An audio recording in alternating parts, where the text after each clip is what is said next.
2 trillion bugs inside you. Who wins? Not in a creepy way, in a practical way. 2 trillion bugs. That's how many microbes you've got in your gut right now. 2 trillion. And they're not just sitting there, they're competing, fighting for space. Some of them make you healthier. Some of them don't. And here's the thing. You get to decide who wins. I didn't know that 2 years ago. I was eating almost all UPFs. Upset stomach most weeks, bloated by 3 p.m. every day. I thought it was just normal, you know, getting older. Then I swapped chutneys on crackers for fermented foods. Kimchi, sauerkraut, started tracking 30 plants plus per week. 18 months of feeding the right bugs, and now I rarely get upset stomachs. Not bloated, feel steadier, I think. Tim Spector just published research that ranked 50 good bugs and 50 bad bugs that are linked to heart disease and diabetes risk. First time we've had a definitive list. So today I'm showing what I learned feeding mine for 18 months and what Tim's research explains about why it worked. 18 months ago I started paying attention to my gut, not because I was particularly clued up about microbiomes, more because, well, I was tired of feeling rubbish after meals. 2 years back I was eating almost all UPFs. Meal deals, biscuits, crisps, fast food, takeaways, the lot. And my gut hated me for it. Upset stomachs most weeks, bloated by mid-afternoon. I thought it was just being part of being 50. Then I did a long 10-day fast. And when I came out the other side during the refeed, I made a decision. I'm going to see what happens if I actually feed my gut properly. Started simple, whole foods instead of the fast food. I started with some fermented foods, swapped chutneys on crackers and cheese, kimchi, sauerkraut, kefir, just to see. And I actually really enjoyed the taste. The variety was brilliant, tangy, sharp, bit fizzy, and no negative gut reactions, none, which was weird because before I'd have been bloated within an hour.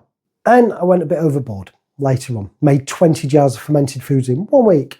20 kimchi variations, sauerkraut, all fizzing away in the cupboard. My kitchen looked like a science experiment. It smelled like one too. I'm not the cleanest cook. I can mess shit up just by looking at it. But somehow the ferments worked. It took forever to eat them all, but I ate the lot. And here's what I noticed. My digestion stayed calm. Mostly calm anyway. No bloating, no afternoon slump. Just steadier. 6 months on, I'm still making my own. Still buying shop-made ones as well, but still aiming for 30 plus different plants every week. Vegetables, fruits, nuts, seeds, herbs, spices, legumes, whole grains. If you go back 2 years ago, at best I was eating 5 plants a week. Now it's 30 and it's sometimes 40, 45. My gut rarely complains. I don't get upset stomachs anymore. It used to be a weekly occurrence. Now it's every few months, if that. I feel stronger. Not in I can lift more way, in my insides work better way. It's hard to explain, but it's there. I can't prove it's the fermented foods or the 30 plus plants. I can't measure butyrates or short chain fatty acids. I don't have a gut health scoreline, but the timeline lines up and I feel it. 18 months, lots of fermented food, whole foods, non-UPF. So why did feeling my gut differently make such a difference? Tim Spector just published something that helped me make sense of it. He's been studying 34,000 people's microbiomes, published in Nature, which is basically the scientific Oscars. And for the first time, his team have ranked 50 good bugs and 50 bad bugs that have been linked to heart disease and diabetes risk. 50 good ones, 50 bad ones, all competing for the same space in your gut. Here's what Tim says. You've got 50 good bugs ranked and 50 bad bugs that we know are correlated with diet and disease. This is a really good start point. First definitive rankings ever. And here's the bit that clicked for me. Those bugs compete. It's not that bad bugs are evil. They're just opportunistic. If you feed them junk food, high sugar, high saturated fat, ultra processed, they thrive. And they elbow out the good ones.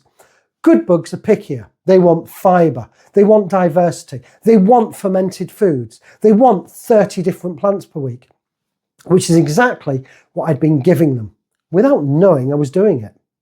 Tim's research explains why I stopped getting upset stomachs, why the bloating disappeared, why I felt steadier.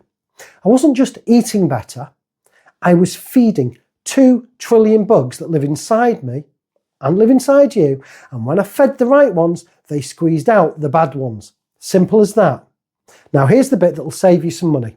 Commercial probiotics, most of them are a waste. Nicola Sagata, another gut health researcher working with Tim, says this: none of the commercially available probiotics have any of those 50 good bugs. None, zero. So all those probiotic supplements you see at the chemist, they're not feeding the 50 good bugs that Tim just ranked. They're feeding something else. Maybe helpful, maybe not, but not the ones linked to heart disease and diabetes risk. You can't buy your way to good gut health. You have to feed it. And I know what you're thinking. 50 bugs sounds complicated. How am I supposed to know which ones I've got? You don't need to. That's the thing. You don't need to think about individual bugs. You just need to feed them variety. 30 plants per week is the simplest proxy for feeding the 50 good bugs, because each plant feeds different bacterial strains. It's a lot easier than you think to do this as well. So what do you actually do with this? Here's what I'd suggest. And this is based on what worked for me, not what I'm telling you to do. It's called weed, seed, feed. 3 steps. Step 1, weed. Cut 1 UPF out this week, just 1. For me, it was crisps. For you, it might be biscuits, ready meals, takeaways, whatever you eat the most often that comes in a packet with ingredients you can't pronounce. Pick 1, cut it for 7 days. See what happens. Step 2, seed. Add one fermented food daily for 7 days. Can be the same one, could be a different one. Sauerkraut, kimchi, kefir, kombucha, natural yogurt, anything that's been fermented by bacteria. Start small. 1 forkful of sauerkraut with your lunch. 1 small glass of kefir in the morning. Or put it in a smoothie. Don't go mad. Just add 1. Step 3, feed. Add 5 new plants to your weekly count.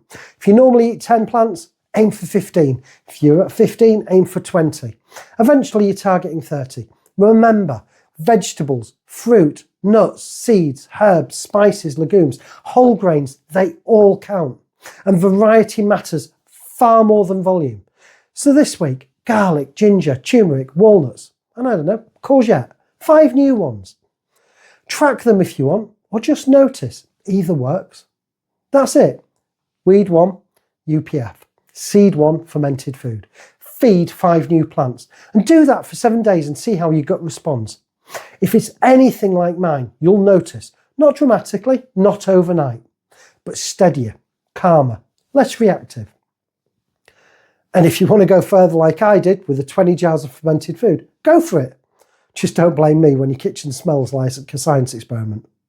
The 14-day rhythm reset guide, links below, covers a lot of the microbiome suggestions that we've talked about here. And please remember, this is educational content only. It's not medical advice. If you're thinking about changing your diet or you've got existing health conditions, speak to your GP first, especially if you're on medication. That's it from me. Feed your bugs, they'll feed you back. I'll see you in the next one.